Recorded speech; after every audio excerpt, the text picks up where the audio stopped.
Querido irmão, querida irmã, estamos no 5º domingo do tempo comum, é o dia 9, domingo 9 de fevereiro, e para este dia, para esse domingo, a palavra que será proclamada em todas as igrejas católicas é Mateus 5, versículos 13 a 16. Primeiro leio, olhe, 13, 14, 15, 16, apenas 4 versículos. Vamos ao texto, para primeiro compreender, observar o evangelista e o que pretendia ele, e depois, na segunda parte, a nossa leitura orante.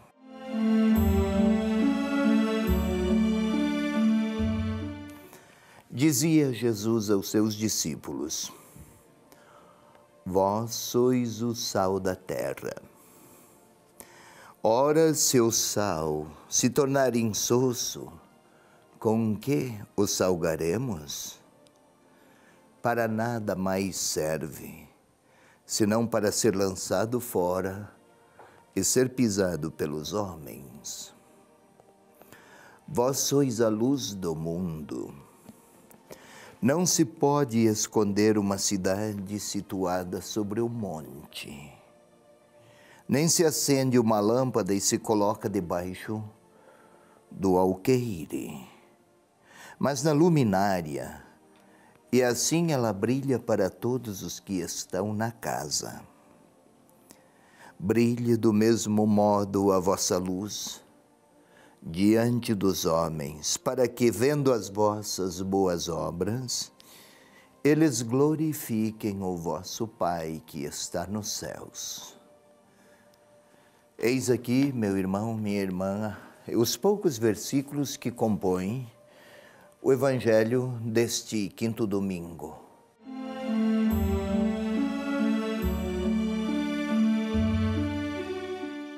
Poucos versículos, mas não poucas as mensagens ou os significados, longe disso. Vamos lá. Vós sois o sal da terra. Jesus está a falar para os seus discípulos. Se lembra bem? Jesus subira ao monte. Esses versículos fazem parte do chamado discurso da montanha. Bem-aventurados os pobres, os aflitos, os que têm fome e sede de justiça, os perseguidos. Logo depois destas bem-aventuranças, Jesus, sem interromper, continua a falar e daí fala: Vós sois o sal da terra. Para compreender esses versículos, parece-me importante retornar ao versículo 1. Nós temos 13 a 16. Mas retornamos ao versículo 1 do capítulo 5. O que tem lá? Vendo ele as multidões, subiu à montanha, e ao sentar-se, aproximaram-se dele os discípulos, e pôs-se a falar e os ensinava, dizendo... Parece que são aqui apenas alguns informativos, alguns informes. Subiu a montanha, os discípulos se aproximaram, ele se sentou, começou a ensinar. Não é apenas isso que o texto significa. Vamos lá. Subiu à montanha. No Antigo Testamento, no livro do Êxodo, versículos, capítulo 18 e 19. Moisés subiu à montanha. Lá no alto da montanha permaneceu por longos 40 dias. Quando desceu, trouxe então as tábuas da aliança. Mas Moisés subiu à montanha. O povo permaneceu lá no sopé do monte. Jamais poderia se aproximar de Deus. Morreria. Isso no Antigo Testamento. Agora no Novo Testamento é o Filho de Deus. Vai ao monte. E os discípulos se aproximam dele, lá no monte, isto é, quando Jesus começa a falar, não existem mais distâncias entre Deus e a humanidade. Alguns capítulos antes, Jesus fora batizado e os céus se abriram e o Espírito Santo se apresentou. Não disse que os céus se fecharam, estão abertos. E com Jesus, além dos céus abertos, também ele fala desde a montanha, os discípulos se abrem, se aproximam, enganei-me, desculpe, aproximam-se. Onde houver quem ouça a palavra de Jesus, não existem mais distâncias entre Deus e a humanidade. É isso que o evangelista pretende, que o seu leitor compreenda. Isso já a partir do versículo 1. Então, aproximemo-nos do versículo 13, que é o do Evangelho. Desse quinto domingo. Vós sois o sal da terra. O sal é interessante, não é apenas o condimento que dá gosto à comida. Sim, uma comida sem sal é sempre mais difícil de ingerir, de comer, de digerir. O gosto não agrada. Mas não é apenas isso. Quando duas pessoas faziam um acordo ou uma aliança, escreviam sobre pergaminho, couro, faziam uma única cópia, porque não havia fotocopiadoras, punham em uma caixa, arca, jogavam sal sobre aquele contrato. Eles chamavam aliança. O sal conserva os alimentos, o sal vai conservar simbolicamente a aliança, o acordo. Jogavam sal e levavam ao templo da divindade, para que Deus seja testemunha daquele acordo. Sal é para conservar a aliança. Se Deus no Antigo Testamento fez uma aliança com o seu povo, agora com Jesus faz uma nova aliança. E os discípulos, se ouvirem a palavra e a voz do Senhor, são sal.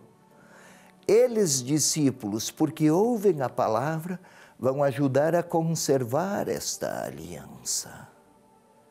Ou seja, aliança, aliado. Por mais que sejam contraditórias as situações, os fatos e os caminhos da história, por mais que haja negações da vontade de Deus, enquanto houver discípulos que ouvem a palavra de Jesus, ainda há sal nesta aliança. Terra, sal da terra. Não sabia naquele tempo que a Terra era um dos planetas do sistema solar, longe de saber qualquer coisa desse tipo.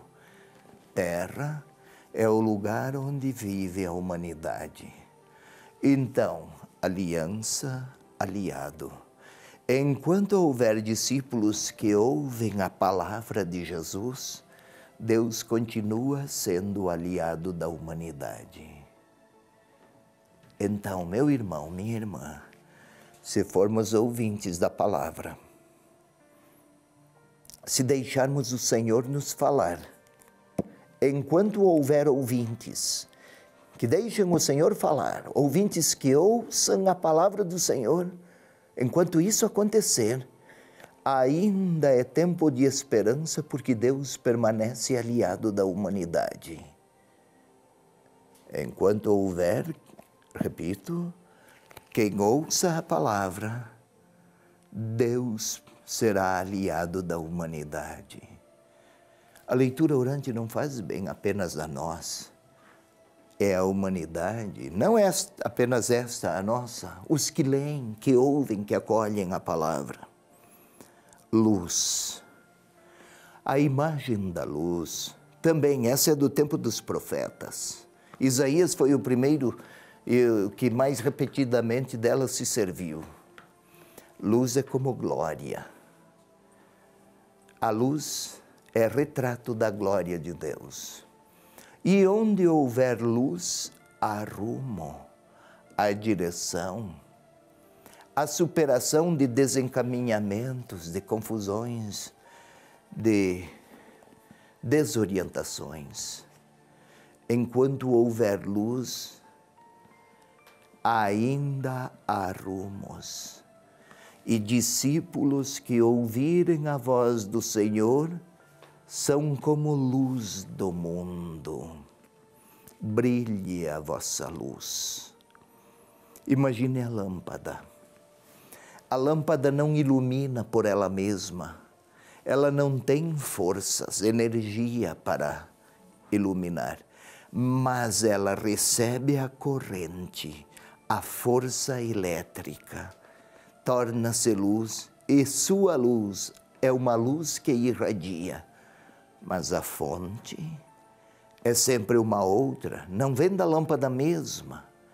Assim o discípulo, sozinho ele não ilumina, mas se ouvir a voz do Senhor, sua luz, não porque ele é a fonte, mas ele é mediação daquela força de Deus que passa pelo discípulo e desde o discípulo ouvinte da palavra, e desde ele se irradia. E as boas obras brilham, o bem que se faz brilha. O discípulo que ouve a palavra, ele deixará a palavra atuar nele. Se torna uma fonte de luz e de esperança. Treva, desorientação, confusão, sofrimento, sem esperanças, sem direção. Mas o discípulo que ouvir, ele é sal da terra, é luz do mundo. Eis aí a grandeza diante de Deus, diante do Senhor, a grandeza que desfruta quem ouve a palavra e deixa o Senhor Jesus lhe falar.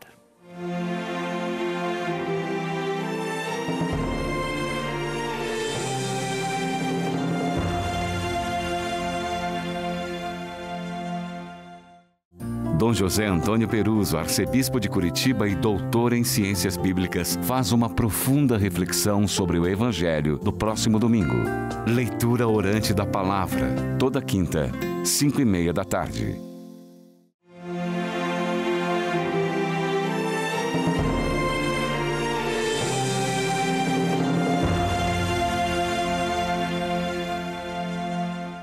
Então, meu irmão, minha irmã, agora é a segunda parte da leitura orante deste nosso quinto domingo do tempo comum para esse 9 de janeiro, dia dominical, 9 de fevereiro, enganei-me, 9 de fevereiro de 2020.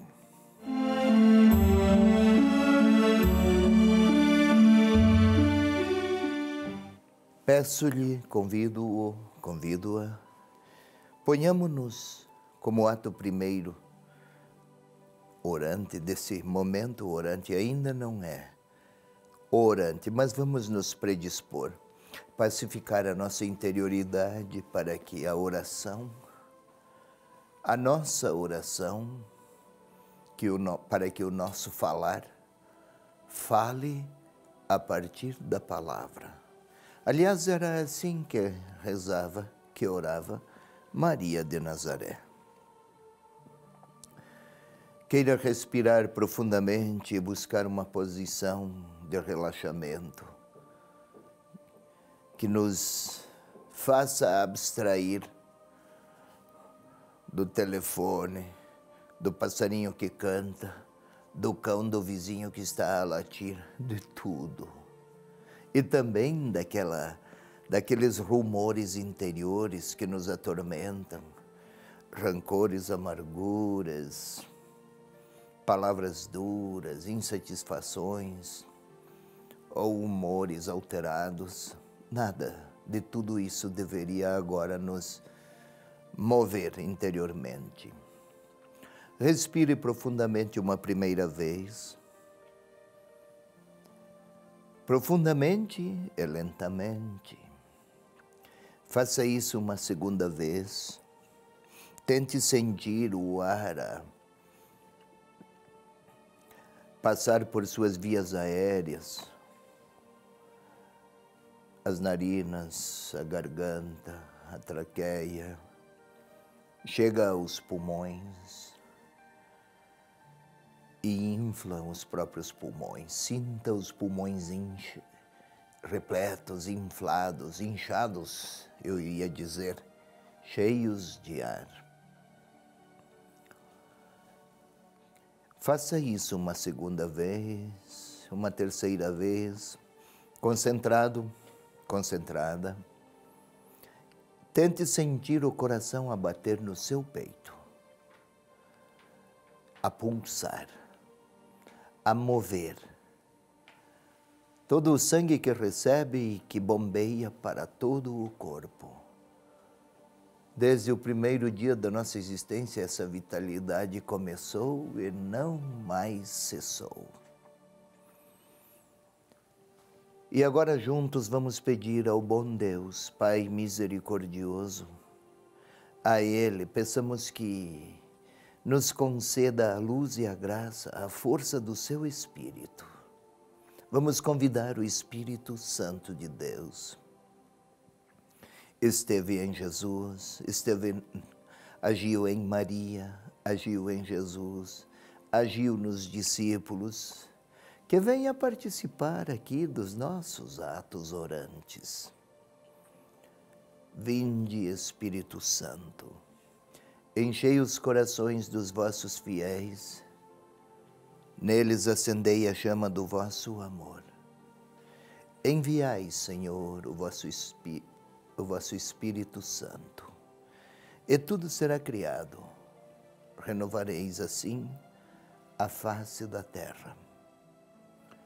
Glória ao Pai, ao Filho e ao Espírito Santo, como era no princípio, agora e sempre. Amém. Agora vamos à leitura. Agora vamos reler o texto, imaginando aquelas cenas. Isso mesmo. É como se tudo aquilo aflorasse a nossa imaginação e se tornasse imagem. De maneira a que as letras da palavra se tornem palavras em imagem. Feche os olhos e imagine o Senhor sobre uma montanha que você conheça. Não era tão alta, uma colina, ou mais elevada se quiser, mas que você recorda.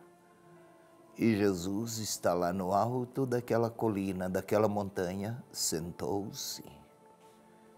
Tente imaginar os discípulos a chegarem-se a Ele. E lá começa o Senhor a falar. O Senhor fala das bem-aventuranças, fala do futuro, daqueles que se fazem bem-aventurados. E muda o tom, também as frases, o conteúdo, mas o discurso permanece, sem nenhuma interrupção.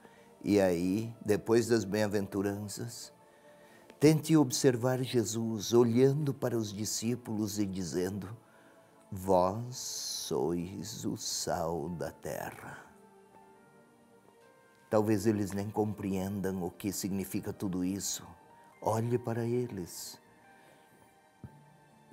Se o sal perde o seu sabor, para nada serve.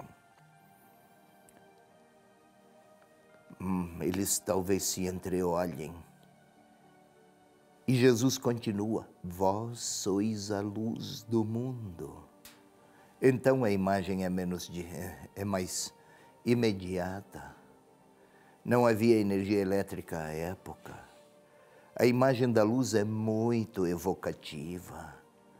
E eles ouvem: vós. É como se o Senhor fixasse os seus olhos nos olhos deles, de cada um deles, e repetisse: vós sois o sal da terra. Lâmpada, lâmpada. Ninguém acende uma lâmpada para depois cobri-la, de maneira que não ilumine, como se colocasse um objeto sobre ela, para que a luz não se irradiasse, seria uma estupidez. Vós sois a luz do mundo. Quem sabe eles mesmos fecham os olhos e tentam imaginarem-se pescadores, analfabetos, luz do mundo. Mas o Senhor continua a falar: brilhe vossa luz. Assim brilhe vossa luz, e vossa luz se irradie, e glorifiquem o Pai que está nos céus. Eles estão lá naquela montanha que eu imaginei, que você imaginou. Estamos a contemplá-los. É a primeira vez que Jesus se põe a ensiná-los. É a primeira vez que eles se apresentam na condição de discípulos, que se deixam ensinar. E agora vamos a um novo passo. Lá naquela montanha, onde estavam eles todos, não tinha nome ou uma fisionomia bem definida. Era um grupo de 12. Na realidade, Jesus tinha chamado 4. Provavelmente outros mais estavam lá. Ponha o seu nome lá. Ponha-se lá. Eu também. Coloco-me lá, entre aqueles. E o Senhor olha para eles e olha para mim. Aquele grupo do qual faço parte, aquele grupo é destinatário, e eu também. Vós sois o sal da terra. Tu és sal da terra. É como se o Senhor estivesse a dizer a mim, bispo, a você, padre, a você, ministro da comunhão, da palavra, a você, meu irmão, minha irmã, aí na sua casa, qualquer um. Tu és sal da terra. E é o Senhor ali olhar nos olhos para dizer isso. Se o sal não salgar, para que serve? E o Senhor olha nos meus olhos para dizer isso, e repetir inclusive, e dar um outro passo. Tu és luz do mundo, vós sois enquanto grupo, tu és luz do mundo. Ninguém acende a luz para que ela nada ilumine. E o Senhor está a olhar para mim e dizer: esta luz é para que no meio das trevas ela brilhe, e de qualquer ponto das trevas ela seja vista, e todos possam observar tuas obras. O Senhor está a falar assim, quase que pronuncia o meu nome. E o Senhor está a olhar para mim e dizer: tu és sal, tu és luz. E agora pede de mim uma palavra. Sal mantém a aliança. Luz serve de rumo para os outros homens e mulheres. E o Senhor está a olhar para mim e para você e perguntar: posso contar com você como sal, como luz? O sal para manter a aliança, a luz para que os outros não se desorientem. O que vou dizer ao Senhor? Agora é a hora da minha palavra a Ele. É a hora da minha oração. A quem eu projeto esta luz? Ele está a me olhar, esperando uma palavra minha. É o momento da minha oração.